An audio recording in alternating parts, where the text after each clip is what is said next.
My name is Ryan. I'm from the Princeton Review, and I work with the MESPAC to put together this event. So thanks for coming, and I'd like to thank the MESPAC team for working with me to put this together.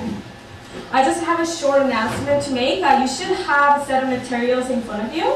If you don't have one, please see one of our representatives in the back. They will be able to give you one. In your material, the set of materials, you should see this little card. Please make sure you fill it out, and you can hand them to here. You can hand them to one of us, myself, or representative in the back. Sorry. So what we're going to do with this is at the end of the night, at 9 o'clock, we're going to draw 5 people. Actually, we have more than 5 of us. So we have the medical school essays. We're going to give 7 books out to you guys. So, and every month we draw one person and give a free course. So make sure you fill this out, and we're going to draw one lucky winner on December 15th. So thank you. So I'm going to hand it over to Jody.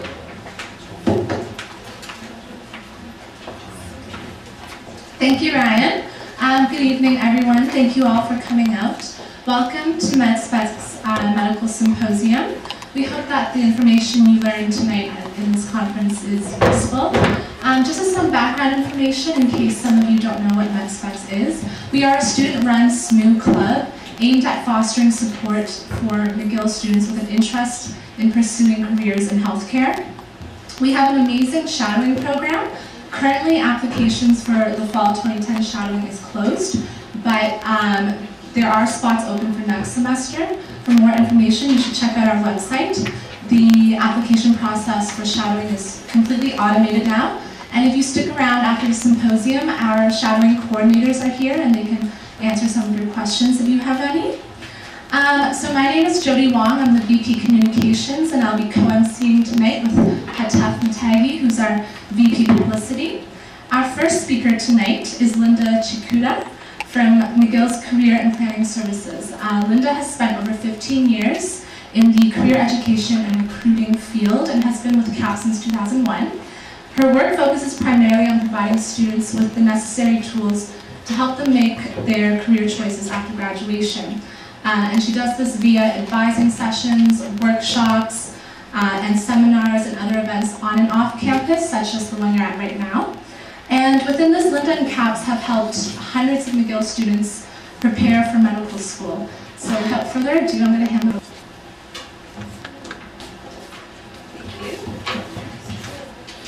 Hello everybody, how are you? Good, good. Yeah. Your next speaker knows me, so that's good. Well, maybe some of you will get to know me over the next year or two, depending where you're at. Out of curiosity, how many of you have or are in the midst of applying to med school? How many of you will apply next year? How many of you will apply the year? Just don't apply, no problem. Because absolutely, that's what CAPS is here for. What I want to do, and what I was asked to do, is talk a little bit about the med school application process.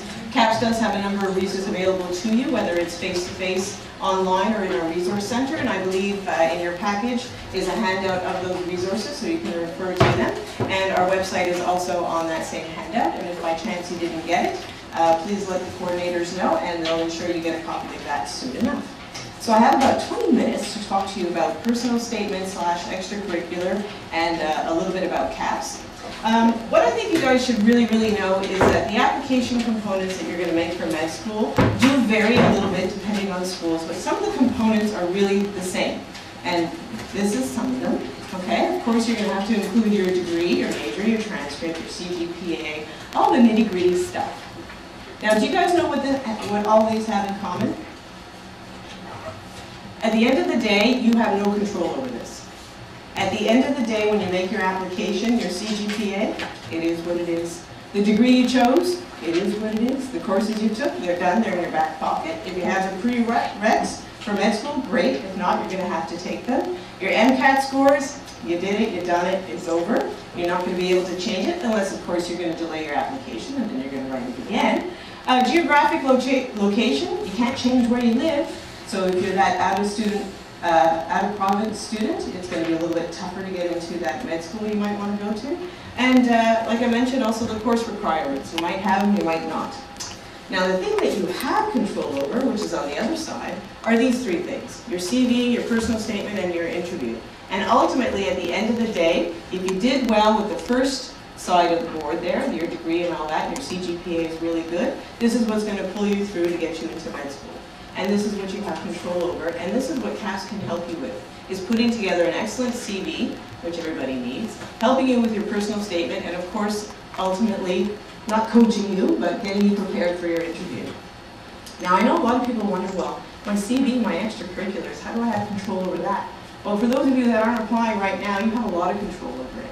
You have choices to make on things that you want to get involved with down the road, right? Whether it's going to be a summer job, a part-time job, an internship, shadowing, volunteering, clubs, organizations, you name it. These are things that are very significant when you're going to make your med school application. And what it is that it's proof of your skills, it's proof of your personality, it's a proof of your interest in the healthcare system. Now, does it mean you all have to go rush over to Montreal Children's Hospital and volunteer over there? No, not necessarily. Does it mean you have to go to your closest CLSC and volunteer there? No, because maybe you don't have time, right? Maybe there's other things that you can get involved with that's going to show your personality and your skill set. There's a lot of applicants that put together their packages for med school that have probably never done that before, never worked at the Montreal Children's or never job shadowed a doctor before. But there's other things that they have done to prove that they are mature, to prove that they are ready to take the step to go to med school. And ultimately, that's what they're going to be looking for. They're going to talk about that in just a second. So what do you need to highlight when you're putting together your CV and thinking about the different extracurricular activities that you want to get involved in? Is everything.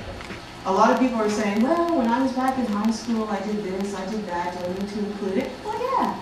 Because guess what? High school wasn't really that long ago. For me it was, but for you guys, not so much, okay? So really you have to put everything and anything that you were involved with in your CV, in your application. When you're filling your online application for med school, they ask you to include it. And once you're able to do that, you've packaged it nicely into your CV, you get to extract components from that to put your personal statement together. I'm trying to talk about it in about 2 minutes. And so that's why it's really essential that everything goes in there, okay? So what is important to the school when they're looking through this? Everything, again. It's a continuum of interest. They're looking to see how you've matured. They're looking to see what skill sets you've developed. Is it communication skills? Is it your personality skills? Is it your time management skills?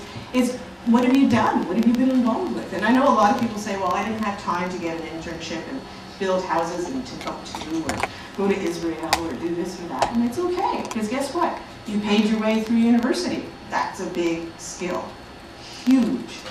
Okay, so there's individual applications is what you're making. You're not making an application as a whole. Because at the end of the day, a lot of you are going to end up with the same piece of paper for McGill, which got your BSc in biology or micro-M or physiology. On occasion, there's a student that's a BA poli-sci student, or there might be the law student. Any law students here? No? On occasion, I see a few. But ultimately, the degree might be the same. And guess what? That means the courses you took were the same. So how are they going to distinguish you from the other individuals who have the same rough CGPA, the same MCAT scores? It's going to be by your extracurricular activities, it's going to be by your personal statement, and then at the end of the day, it's going to be your interview. Make sense? I got you worried?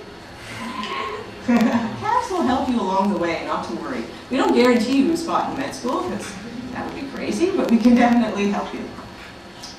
When it comes down to personal statements, there's a lot of information available to you, whether it's through Princeton Review, or it's going to be through Kaplan, or it's going to be other books, websites, student admissions. There's a lot of information out there. And what should I tell you need to do with that at the moment? Nothing. This is a wonderful book. We actually have it in our library, and we have quite a few others. But should you be using them right now? No, not yet. Definitely not yet. Because what's ultimately important about your personal statement, also known as statement of purpose, letter of intent, biographical sketch. But what's really important about it is that it's your story. Okay? It has to be a testament to who you are, where you came from, where your interests lie, why are you going into med school, how do you want to apply it down the road, what have you done in the past to prove that you are ready to make this next step. Okay? And there's a few key things I'm going to tell you about your personal statement. Okay, some key things that come up in these books, but I wouldn't use these books and these websites as a guideline on how to write one. I would write your own first. Like, you have to write your own draft first, that's for sure. Your first, your second, your third, whatever it is. And then you can refer to the books and get suggestions, get ideas from other areas. But what happens is if you're going to read these and then you're going to try and write with your own thoughts, keeping in mind their guidelines, when it's not even the institution that you're applying to, it's not going to make sense. And then it's going to be mumbo jumbo. Plus, every school is going to ask for something a little bit different. Some will ask for a general statement or a letter of intent. You know, they'll say maybe no more than 1,500, 2,000 words. And some will tell you you need to answer the following questions within your statement. Some will break it up and you need to answer 3 different sections. So you will be roughly using the same information in all of these, but you're going to have to package it differently. And it's going to have to be packaged in your own words using your own vocabulary. Now, a couple of key things here. Definitely don't be redundant or repetitive. I've read, I'd have to say, hundreds of statements over the last 9 years here at McGill. And I could say out of the hundreds that I've read, about 75% of them sounded the same. And if I was working in admissions, I'd be asleep. You know, the 25% that stand out are probably the students that got in over the years. And it's because they were original. They had a story. It's not that they touched my heart or I felt like I was connected to them. Like, it doesn't have to go that deep. It doesn't have to be that personal. It just has to be, when I've read it, I feel like I got to know you. That's what it has to be. And I think that's the same for people within admissions. They have to get a sense of who you are. It says here, brainstorm your ideas first. You should definitely have a vision, a purpose within your statement, you know? It's like when you're writing a paper, you have your opening paragraph and your closing paragraph and they need to tie in. Well, it's kind of the same thing, because that's what a story is. It's like when you read a good book, you know? If that first page is really going to capture your attention to make you want to read and get all the way to the end. And that's what a statement needs to do. Absolutely, 100%. Writing and editing, it takes several drafts. I mean, I think this goes without saying. I don't want to panic you right now because I know you're not ready to make your applications just yet because I took a poll in the room and some of you are really far off. But these are things that you need to consider when you are ready to write one. And if you got ideas now, I mean, jot them down. Why not? You know, keep a little folder, a little portfolio. This is going to be my med school application material. And every time you get a little idea or a thought or something you absolutely have to include down the road, then put it in. Because yes, they see everything. They see your transcripts, your CGPA, your course requirements. They see your CV. You've outlined all your activities, so you feel like, well, what else am I supposed to write? They know everything. But this is the story. This is how you package it. It's like when you make that job application, you send your CV, but then you have to send a cover letter with it. It's how you sell yourself, and that's what's really important. A couple of times we've had workshops through CAPS that were offered on how to write winning personal statements, whether it's for grad school or med school or law school. I think one of the things that struck me the most was the point when it came out to write in the first person. And I have to admit, I don't think I've ever read a statement that wasn't written in the first person, but apparently they had. So in case you're trying to be a little bit different, don't do that. And speak in the third person, it just makes you weird.